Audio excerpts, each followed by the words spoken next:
So let's start by shipped a few months ago, and you'll see that one of the #1 complaints about the game, one of the things people want us to fix first and right away, was how jerky the gameplay was because the animations wouldn't properly blend in that engine and with that game. For instance, take a look at what I mean here. If you keep an eye on character's feet, that's where it's most apparent what's going on. As I walk the character and stop, instead of blending into a nice natural position, you see his feet constantly snapping to the first frame of the next animation. Now when you're just walking around the ring, you know, it's one thing, but that also really made things like two-player animations really look bad sometimes, as each consecutive animation, when you body slam a guy, then he's got to lie there, then he's got to stand up, all those separate animations, sometimes there's always real wonky thing going on with position, you know, like just as an example, you know, as I walk and I throw a punch, you'll see his feet have to snap to the first frame of the punch animation, making it look really wonky. And God forbid I try to walk around in a circle, then you see his feet just flipping and flopping and snapping all over the place. So that's a problem we had with the first game, and let's take a look at how things are going with the rebuild now towards the second game, and you'll see how much better it looks, working really well. Alright, now let's take a look at where we are today.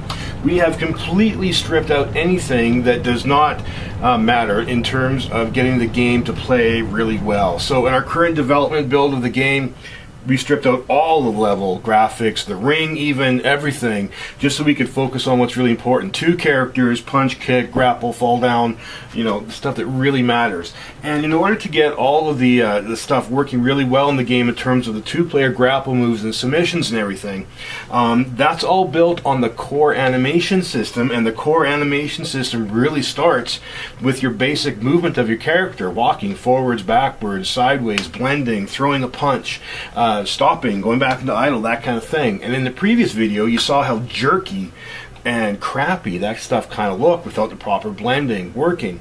We thought we were going to have to completely scrap all of our, you know, hundreds and hundreds of animations, but we've got some brand spanking new people on the crew here with some new ideas and some new knowledge, and we were able to really get things working the way we always wanted to without having to scrap everything and start over. Here's some proof. Take a look what we got here. This is just your basic, you know, Tyrador sitting in the ring against Tyrador.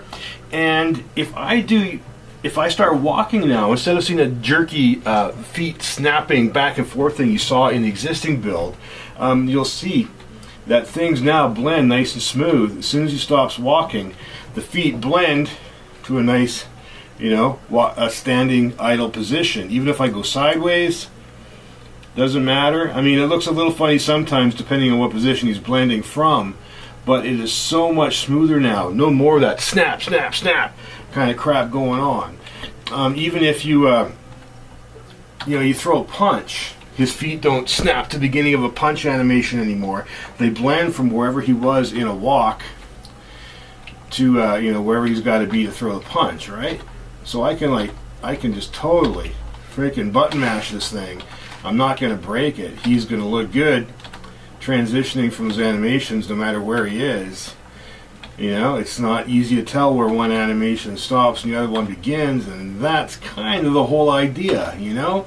We don't want this to look good for an indie game. We want it to look good for any wrestling game. What's really cool about this is the new people and technology we're bringing to Pro Wrestling X. We've solved a lot of the major problems that you guys asked us to solve in the first Uprising update. For instance, no more problem with screen stretching and aspect ratios for widescreen and dual monitor setups and that. Still more testing to do, but largely that's all been fixed as far as we've tested so far. Totally done. And other platform support. This is running natively on a Mac, so fingers crossed things keep going the way they are. Uprising will be shipping on Mac and PC. So that's pretty damn cool. Again, this is just a few hours of work right here, focusing on the core animation system. I really hope you see some improvement here, and you look forward to seeing a lot more improvement across the board as a few hours of development start turning into days and weeks again, and we get smoking on this. Really looking forward to it. Thank you so very much for hanging in there, and we'll talk to you guys soon. Cheers!